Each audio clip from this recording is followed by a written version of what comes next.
নমস্কার বন্ধুরা, ইতি রান্নাঘরে সকলকে স্বাগত। আশা করি সবাই ভালো আছেন, সুস্থ আছেন।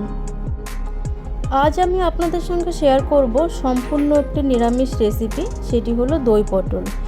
নিরামিষের যে কোনো দিনে এই রেসিপিটা ট্রাই করতে পারেন, আশা করি সকলের খুব ভালো লাগবে। তো চলুন দেখে নেই আমি এই রেসিপিটা কিভাবে করেছি। গরমকালে পটলের অনেক রকম রেসিপির মধ্যে দই পটল একটি অন্যতম রেসিপি।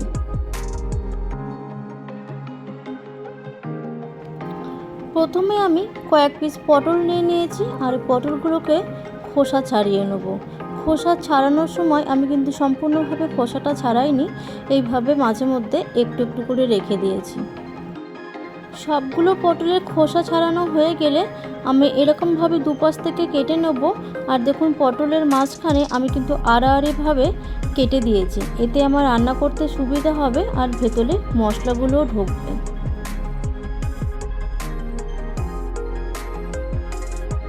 এই রেসিপিটা করবার জন্য আমি এখানে কিছুটা আদা নিয়েছি, তার মধ্যে নিয়েছি কিছুটা কাঁচা লঙ্কা আর গোটা জিরে কিছুক্ষণ ভিজিয়ে রেখে পেস্ট বানিয়ে নেব। এরপর কাজু বাদাম ও পোস্তর আরেকটি পেস্ট বানিয়ে নেব। আর এই পেস্টটা করার জন্য আমি কিছুক্ষণ আগে কিন্তু জলে ভিজিয়ে রেখেছিলাম। এরপর একটি কড়াইতে কিছুটা পরিমাণ সর্ষের তেল খুব ভালোভাবে গরম করে কেটে রাখা পটলগুলোকে ফ্রাই করে নেব। পটলটা ফ্রাই করবার সময় আমি এখানে কিছুটা হলুদ দিয়ে ফ্রাই করেছিলাম, তাহলে পটলের কালারটাও বেশ ভালো হবে আর রান্না করার পর কালারটাও কিন্তু বেশ সুন্দর আসবে।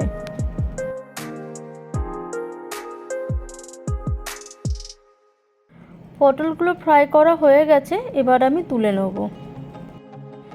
এরপর ওই তেলের মধ্যে ফোড়ন দেব কালো জিরে এবং শুকনো লঙ্কা, এগুলোকে কিছুক্ষণ আমি ভেজে নেব। গ্যাসের ফ্লেমটাকে লোতে রেখে একটি বাটির মধ্যে কিছুটা পরিমাণ হলুদ গুঁড়ো, কিছুটা পরিমাণ লঙ্কার গুঁড়ো, কিছুটা ধনে গুঁড়ো এবং গোলমরিচের গুঁড়ো দিয়ে মিশিয়ে নেব। এরপর সামান্য পরিমাণ জল দিয়ে মশলাটাকে ভালো করে মিশিয়ে নেব।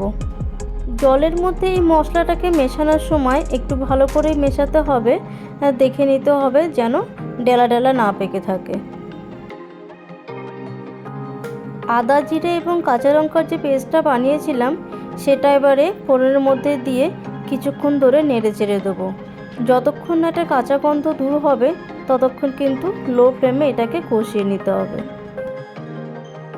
আদার কাঁচা গন্ধটা চলে গেলে মশলাগুলোকে যে জলের সঙ্গে আমি মিশিয়েছিলাম সেই মশলাটা দিয়ে কিছুক্ষণ নেড়ে চেড়ে দেবো। এই মশলাটা কষানোর সময় আমি কিন্তু গ্যাসের ফ্লেমটাকে একদমই লোতে রেখেছিলাম।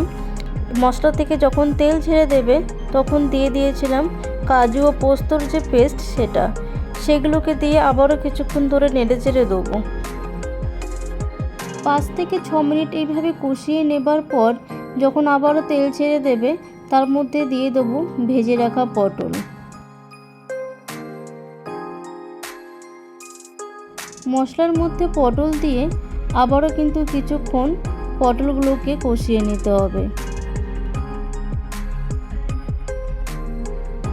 এরপর দিয়ে দেবো স্বাদ মতো নুন এবং সামান্য একটু চিনি। সব কিছু উপকরণকে কষানোর সময় আমি এখানে গ্যাসের ফ্লেমটাকে একদমই লোতে রেখেছিলাম, কেননা যদি এটাকে আমি হাইতে বা মিডিয়ামে রাখি তাহলে কিন্তু মশলাগুলো পুড়ে যাবে আর খেতেও কিন্তু টেস্ট হবে না। এরপর দিয়ে দেবো ফ্যাটানো টক দই। আর এই টক দই দেবার সময় গ্যাসের ফ্লেমটাকে কিন্তু একদমই লোতে রাখতে হবে, নাহলে কিন্তু দইটা কেটে যাওয়ার সম্ভাবনা থাকবে। দই আর পটল একসঙ্গে মিশিয়ে নেবার পর আমি 5 থেকে 7 মিনিটের জন্য ঢাকা দিয়ে রান্না করব। 5 থেকে 7 মিনিট পর ঢাকাটি তুলে নিয়েছি আর দই থেকে তেলও ছেড়ে দিয়েছে। এবারে কিছুটা জল মিশিয়ে আমি হাই ফ্লেমে রান্না করব।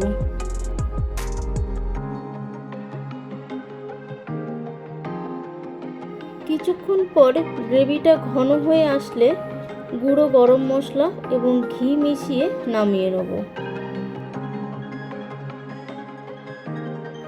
পরিবেশন করার জন্য নিরামিষ দই পটল রেডি। একঘেয়েমি আমিষ রান্না থেকে মুখের স্বাদ বদলাতে বানিয়ে ফেলতে পারেন নিরামিষ এই দই পটল। যে কোনো নিরামিষ দিনে এই রেসিপিটা গরম ভাতের সঙ্গে ট্রাই করবেন, আশা করি সকলের খুব ভালো লাগবে।